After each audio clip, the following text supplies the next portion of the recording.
Welcome to the Dental and Mental Podcast. We are going to be talking to you about the business and the mindset of dentistry. What's up, babe? We're back. Good to see you guys. Good to see you, buddy. Good to see you, buddy.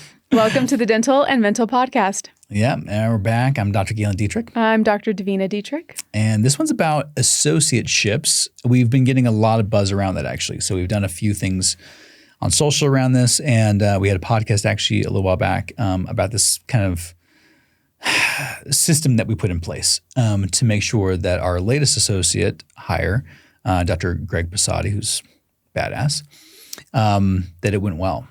And the biggest reason for that was creating a structure that was really, really different than we had experienced. You, me, Dev. Right, because all three of us had associateships that obviously ended a different way than we thought.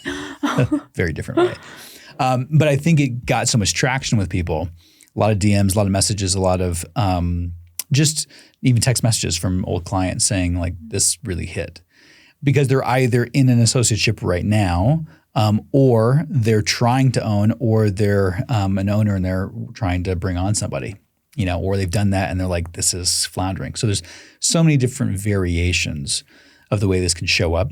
So I want to talk a little bit about the way our associateships went to begin with, what went well, what didn't go well. So walk people through your journey a little bit that way on what you appreciated and what you're like, man, I wish we had done this differently or had asked for something differently. Yeah, so for me, it's different because I was never technically an associate. I went into a hygiene-owned practice. So in the state of New Mexico, hygienists can own practices. So I worked at two practices that were hygiene-owned, which means that, technically, I guess you could say I was an associate, but there was no owner doc, which made it interesting. It's really just a different version of an associateship. I mean, you don't own it, and so you're still working in that place producing. That's I would put that still into the category of an associate. Yes, really, but the reason why I'm kind of earmarking it as being different is because from a hygienist perspective, they don't understand dentistry the same way a dentist would running a practice, and so there's not even this idea of patient flow. Right? That there is not this understanding of diagnosis. There's not this understanding of, and I'm not saying that hygienists don't understand this. I'm saying from a dentist perspective, completing a case and having that patient then go into recall, I don't think that hygienists are used to that angle of it. So for me, when I went into my associateship in a hygiene-owned practice, a lot of the patients that were there, I would do quadrant dentistry and get all of their dental needs completely done. And so the practice immediately looked like it was making more money than it had ever made. And we soon found out that once I got through all of those cases that were kind of backlogged, there were no more patients. And then we had a huge dive in production because there were no more, we didn't have a solid new patient flow. Right. And there was no marketing happening. And so at that stage, it was really the blind leading the blind because I didn't really understand that then either. My hygienist that owned the practice didn't really understand that. And so we came to this point where the practice was really at a standstill. Yeah. What would you say was one of the biggest benefits of that early in your career? Because I think it's easy to look at things from the negative perspective of like, man, that was painful, that sucked, I wasn't making the money I wanted to, or we burned through patients too fast. We can all resonate with those things. But what do you think in terms of your trajectory was beneficial about that particular office at that time? Oh, yeah. I started off with a negative, but I actually really loved working in that practice because I was the sole dentist there. I got to make all of the calls, all of the shots, order whatever it is that I wanted. I got to see patients the way I wanted to see them. I really had the luxury and the freedom of designing the practice the way that I wanted to without being the owner. And I was the only dentist in that office. So that was also really great because all the cases were mine. Yeah, a lot of autonomy. Yes, I had a ton of autonomy. I got a lot of complexity with cases. I was a true general dentist. I did absolutely everything. So that was really great. Everything about it was really great. I had two assistants that were fantastic. I had two hygienists that were also really fantastic. So it was this cool way of owning a practice without being an owner and not having to worry about any of the business, but really getting the luxury and the freedom of calling all the shots. Oh, yeah. So it was fantastic. I started off with a negative, but I actually really loved that experience.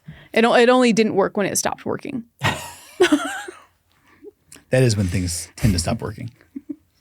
Yeah, no, but it doesn't though. It doesn't. That's not true because for a lot of people, things are a consistent dumpster fire until it burns out. I didn't have that. It was going great until like the car ran out of gas.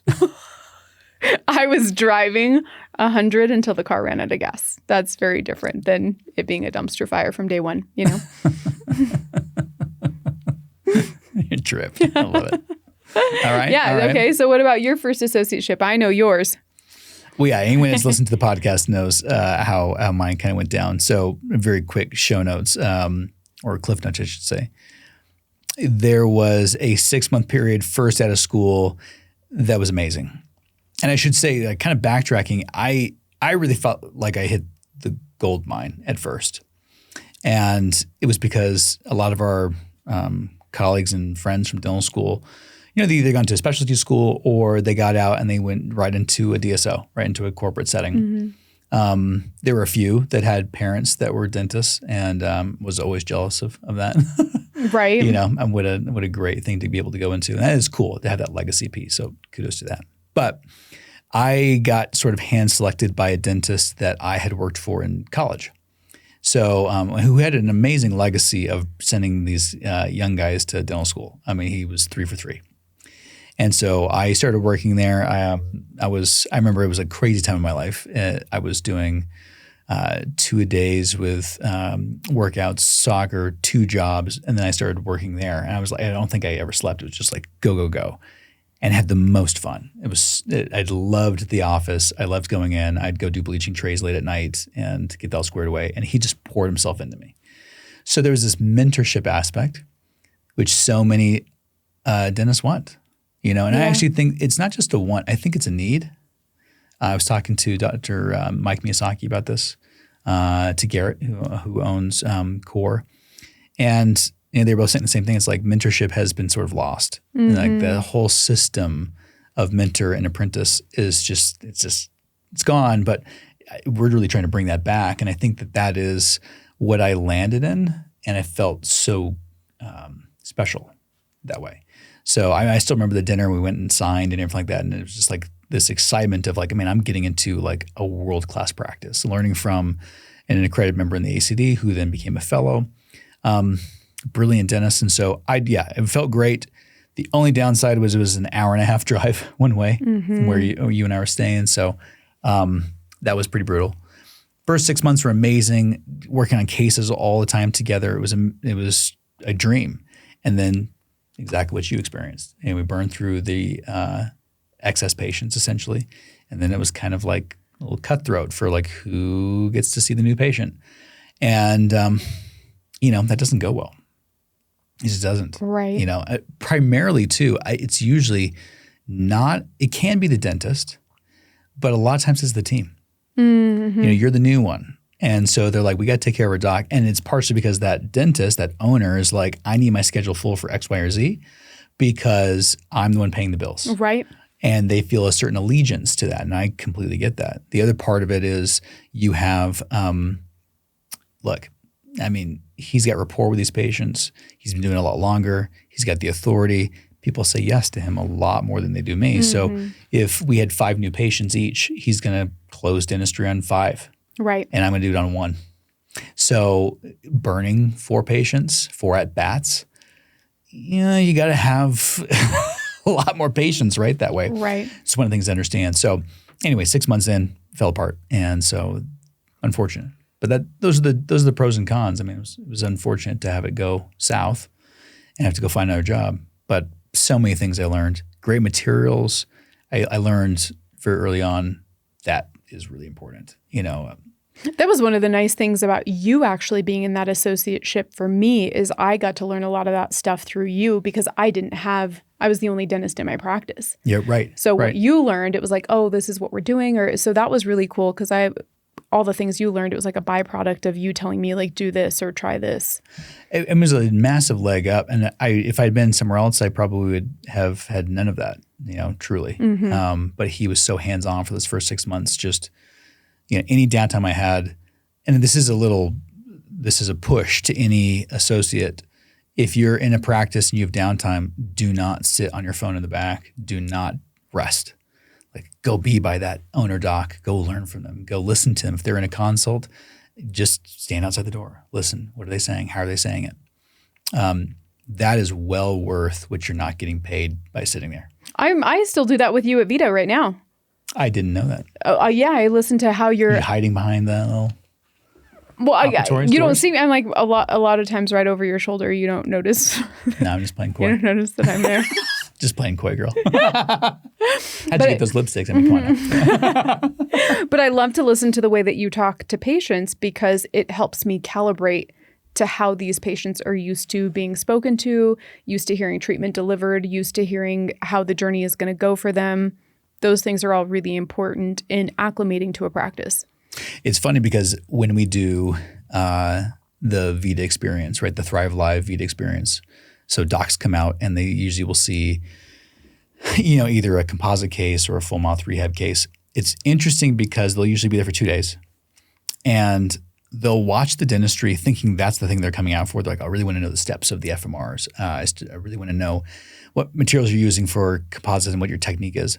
They'll watch it for 30 minutes, maybe an hour in an 8-hour day. And the rest of the time, they're just listening and listening to consults and they're listening to the interaction with patients. And they always say the same thing. That's usually the most valuable thing for them. And I think that's, you and I learned that early on with coaches, just consultants. How are you saying things? So I think that's the benefit. That's the big, we talked about this earlier. There's very much a ladder of ascension in dentistry. And if you think about it, you go back to school, there was always the next step, right? Next semester, the next course, the next thing that you're achieving. And it's mapped out for you. That's the hardest part in some ways of graduating and becoming a dentist is that there's not really a clear path anymore. Right. And there's certainly no one holding your hand or keeping you accountable or funneling you through that. And no reassurance that if you do these things, you're going to get to your goal. Correct. Right? That's one of the hardest pieces that I think if people had that, it was like, this is the goal that I want to get to. These are the steps that I need to take. It is very linear that way. And when you become a practitioner, you may know what your goal is, or you may not. Everything kind of becomes an option. And so you get paralyzed by decision. It's the reason why so many dentists do get stuck. You're 100% right. Right. We see it all the time. We would have been there too if we hadn't been really pushed outside of it. It's very difficult to have everything mapped out for you for pretty much your entire life. I mean, we're in school for so long. It would be the same thing for physicians. Right. All of our friends who are physicians, if it wasn't for an HMO that you go work for, some hospital that you go join, that's just the way it goes. That's why there's not a lot of them that have their own private practice.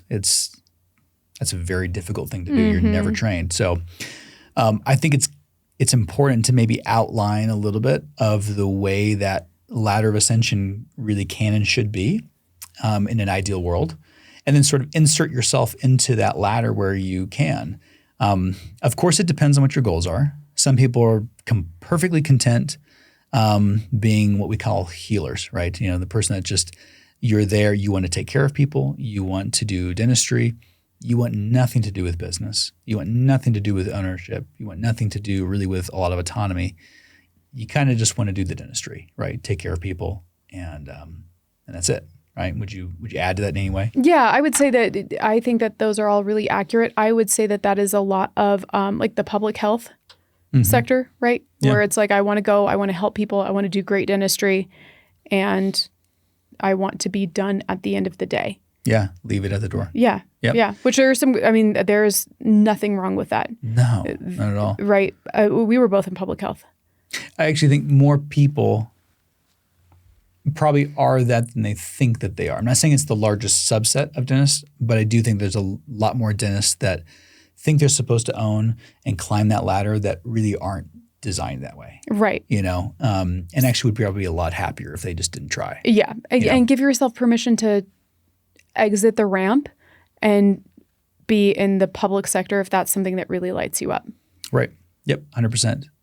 We have a friend that did that, was in a private practice and then is now working in the VA and is happy as a clam.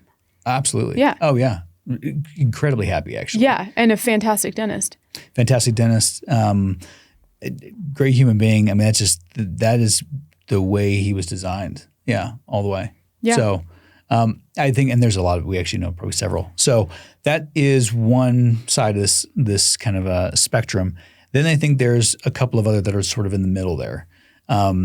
There's more of the like engineer type, right? And that person tends to be somebody who they're the ones that get stuck. Because ultimately, I think that person genuinely wants to have some form of ownership, but they get really analytical, as we were just talking about, right. Somewhat paralyzed by analysis of what the right steps are. And instead of getting busy, they overanalyze situations too much, and they'll stay stuck, and they think they don't know enough, so they never really put themselves out there. And that's ultimately the recipe for a successful owner is you have to be willing to make mistakes. A lot of them actually. Right. And it's a process of iteration. It's a game. So if you're looking at this ladder of ascension, I think the best thing you can do out of school is really decide, first of all, like, would you like to own or not? And that seems like maybe a really big vision question, but I actually think you can tell fairly simply if you ask yourself, do I have any interest in having dentistry stay with me beyond when I finish the day?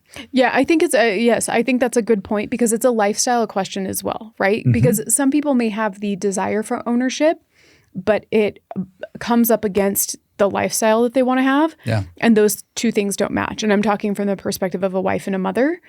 Ownership may have been something that I would have thought about early on. And then when you add Dr. Shemaine Harone her and I, we did a podcast on this. When then she was owning a practice and then motherhood and being a wife started really taking more of her attention that she wanted to focus on that, the practice ownership didn't make as much sense anymore. Right. And so I think those are questions to really consider is you may be one type of person, but what is the actual lifestyle design that you're going for long term? And does that fit into how you want to live? Right. Yeah. Because I think you're going to have one of three answers. You're going to have I have zero desire to take any dentistry home with me. I don't want to make any more decisions after the day's done. I really want to leave it at the door, go home, be with my family, veg out, go on trips, whatever else. And that's it.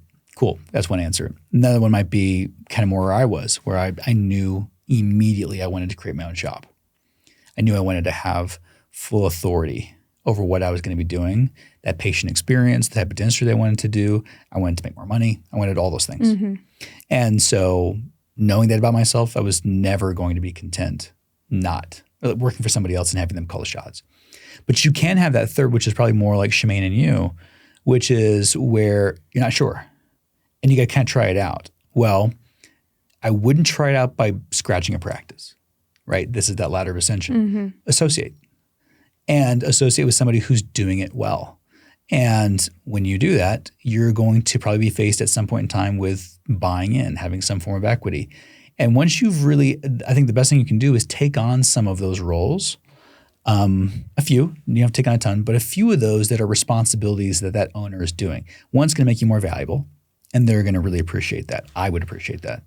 But the second thing is that you're now going to take a few things home, but you don't have to do that forever.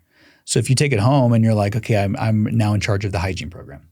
And I got to make sure that we have the right systems in place and that people aren't falling through the cracks and hygiene reappointments are where they need to be. Everyone knows what their jobs and responsibilities are. And you do that and you're like, this sucks. It's not even the hygiene piece. It's like, I just don't enjoy having to think about these problems. Great. Good answer for you. You found that out without having to sink a bunch of money into starting a practice that then you somehow have to get rid of. And the stresses that come with that, miserable. Right. So I think it's an easy way on the ascension ladder of just take on some more responsibilities. That's a win-win for everybody. And then you can decide, you know what, hey, I actually don't like doing this. I just want to go back to being an associate. Good. Perfect. Yeah. And I think that you can also exit at any time, right? Because you can join a practice where there isn't the option to buy in. Mm-hmm. After, right, Greg is going to be buying into Vita. After that, I'm pretty sure things are shut down for ownership. Or at least for now. For now. For now. Yep. Right. That's not something that you guys are entertaining. Yeah, we're not trying to sell it tomorrow. Right. Exactly. So for me, that's great because I'm not trying to own more Vita. I don't own any now, but anyways, I'm not. You own it through me. We're good. Through you, but We're I don't. team, babe. Yeah, but I don't. I didn't go and sign my own paperwork to buy that practice. So that's true. You actually signed paper to the opposite effect. I did. I signed paperwork saying that I won't take the practice from Devin should something go wrong in our personal life. Oh, so good. I signed it while true. I took a bottle of sleeping pills, so it's null and void in court. Just so you know. Just so you know, I took a lot. of triazolame. Exactly. Right I wasn't in a sound state of mind, Dev. So I'm coming after you, buddy. That's why it's a little blurry. I think if you were the person who's more like me, who you're like, I know that I want to own. There were several docs that, I shouldn't say several, there were a couple that scratched a practice right away at a dental school. Bold people. Typically men. And that doesn't mean that it has to be. But I think there's definitely more of this risk tolerance. And man, most of those guys were Mormon. LDS guys who were just like, they kind of already, I mentioned that because they've been on their missions. They've had their teeth kicked in door to door. Like there was certain like a ruggedness to the way that they could handle things. Right. And that might seem sort of stereotypical and generalizing, but I think if you can tease out some of that, you're going to realize what I'm saying is really true. They'd already experienced some of that. Right. If you're like, I've gone through school my whole life, I've done multiple choice tests, and you get and you're like, I think owning would be great, and you know nothing about getting your teeth kicked in, and you never had a job like that, it's going to be really painful. That's going to be a very difficult start. And so I just think you need to, again, this is like self-awareness. Who are you really? And let's start with where you really are, right? And then the ownership path from there, I think if you plan on getting into ownership, you need to be mentored by someone who owns a practice ASAP, whether that's remotely or you're working with someone and then eventually to own, becoming a partner.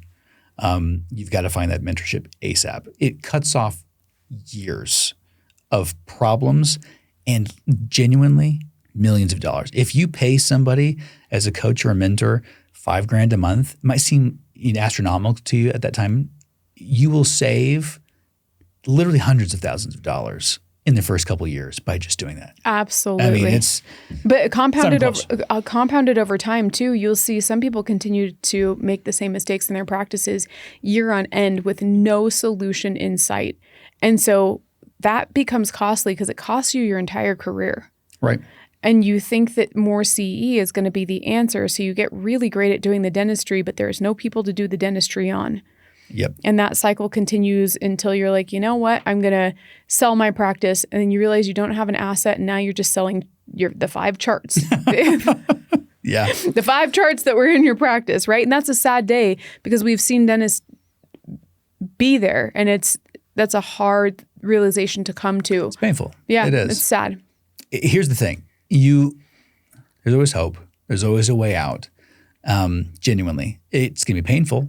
If you didn't do certain things right or you didn't have great self-awareness around things, it can be very painful. But you're going to be okay. Absolutely. You really will. And so I think that's part of this is just really genuinely seeing as a game. I think that's one of the things that Devin does really well. He understands like it's all good. We're going to try something. If it doesn't work out, it's just money. It's just time. We'll be okay. You're going to learn something from it. As an owner, I will say that it's amazing, but it is very much pros and cons. And you say it all the time. It's like everyone's going to eat a shit sandwich. Do you want yours with an olive or not? Like you're going to just pick your version of it. And I probably make 5, 6 times more as an owner than I would as an associate. I know. I see my checks versus yours. They're ours, babe. JK. And then there's obviously the asset, right, of owning that practice. So then when we do sell, whether it's to more dentists that you bring in, you're making money that way too. You have an asset. And so there's a lot of things that way that are extremely beneficial from the monetary side. And then there's also the brand element and the experience element for your patients. I like having that responsibility. I've always been that kind of person who wants to be, I want to be the captain. I want to be the leader. I want to be the person making decisions. if you're that kind of person, you're really meant to probably own. Right. And you just have to know. I mean, you see this all the time, and I appreciate that you're so understanding of it. But I have a lot of conversations with Devin, right? Work finished, and we're on a commute, and I'm talking to him for 30, 40 minutes about this, and this from the practice. Because it truly is another marriage. It is. Right? It is another. If you're in with somebody else, 100%. Absolutely. It's all the same conversations that you would have in a marriage. What are we doing with our, children? In this case, it's the staff. Like, how are we motivating them? How are we correcting behavior? How are we paying for things? Like, these are all conversations that you have in a marriage. There's really not much difference from the conversations that you have with a business partner as well. No, not at all. I mean, it's a perfect analogy. Exactly what it is. Now, there's a lot of dentists that don't have that partner, but then there's a trade-off there too. You don't have to deal with the marriage portion of things. You don't have to deal with all that, but you don't have the camaraderie. You don't have that sharing of responsibility. And I think for Devin and I both, and now soon to be Greg, that's something we actually all really enjoy. It's not like, it's okay.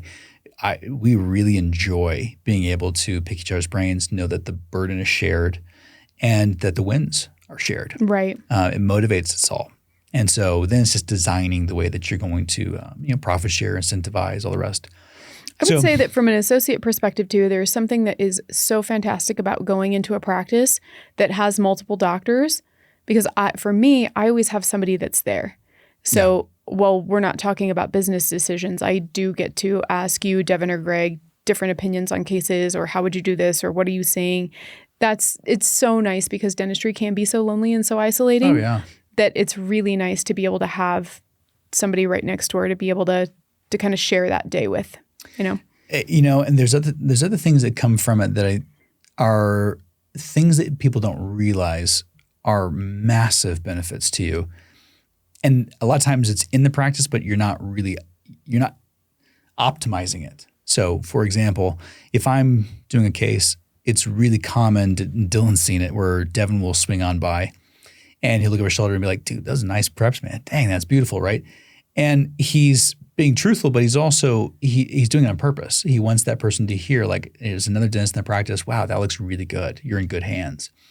And I'll do the same thing for him. And that's the point, is to build one another up and to build up your reputation. And that's something that I think gets lost in some partnerships because it's more competitive. But if you can just put that aside, it's like a marriage. Marriages can be very competitive. Right. I'm at home with the kids all day long. You're working all the time. I never get to see you. Vice versa. You don't bring in this. And as soon as you get into the competitive energy, it's very isolating. Right. And so, and then there's other pieces where, like just the other day, I was trying to figure out, this is a very difficult case for vertical dimension. And we had restored the bottom. We were trying to transition to a hybrid on top. And for a number of reasons, it was difficult. And Devin was just brainstorming with me in the office. And we went back and forth about 5 or 6 minutes. And he's like, oh, I saw this one thing on Dentaltown. He went, searched it up, looked at it, found this really cool technique. And I would have done that, or I would spend a lot of time doing that. So I love it's a brain trust. Yeah, it's exactly what it is. Right. So those are elements. It's like mentorship within the practice of a partnership. And so to me, mentorship should always be there. It should always be an element. Devin doesn't do much with composite. So he's always coming over and saying, like, what are you doing here? How are you doing this? What are the techniques? Can I order those instruments? Yeah, I'm like, yeah, you own the practice. Go on and go get it. Those are really fun elements. I don't know. And the dynamic change, we hear this a lot too. Oh, this is another just quick piece. If you're an associate, probably one of the most difficult things that they deal with is the team that they are not in control of, but that answers to them in some way, right? Because they're the doctor. But there's not that respect there. Why? Because you're not signing my check. And so if you're a person who wants ownership and you really do desire that and you're in that kind of weird place, I think that's where you start to kick things into higher gear and figure out how can you get there, because something changes when you do that. I was already a very established dentist and had my reputation and all the rest. And when it came into Vita at first, I dealt with that because I wasn't the owner, and I was very respectful of Devin's position that way. But it was difficult for the first year because I felt that, and I'm a natural leader, and it was like, ugh, and I'd come home and tell you that. And no one was being bad. It was just like, you don't sign my check. And as soon as we created this equal partnership and I bought in, it was like, over. That's done. Not even thought about it anymore. Right. So if you're an associate, keep going. If you have that kind of thing going on, there's a lot of things that you can handle from a boundary perspective, but there's some things that are just energetic when you actually own. Right. Right. Well, we hope you guys found this podcast helpful on your whatever journey that you're taking in dentistry, and know that you can ascend to any level. You can exit off at any time if you find your spot that really fits you, fits your lifestyle, fits what you're going for. It's an amazing field. It genuinely is. It's got lots of problems. It's backbreaking. It's difficult. We deal with people all the time, and we deal with pain all the time. But it is genuinely I think it's one of the most profound professions that's still around, that gives you the ability to heal people immediately, but also own a business and leave your mark. Yeah. Right. And there's not too many businesses that you get to do that with. That's true. Or professions. So I hope it was helpful. And if you ever have any questions, reach out. We're happy to help. See you in the next podcast. Thank you for listening and or watching the Dental and Mental podcast. If you enjoyed this episode, or any others for that matter, feel free to tap that subscribe button on YouTube, Apple, Amazon, as well as Spotify. While you're there, why not leave us a review, up to 5 stars? And if you're on YouTube, go ahead and leave us a comment. Let us know what topic you want us to discuss next. If you like what you heard today and you want to be involved in the Thrive world, from coaching to courses or just to connect with us, go to thethrivedentist.com.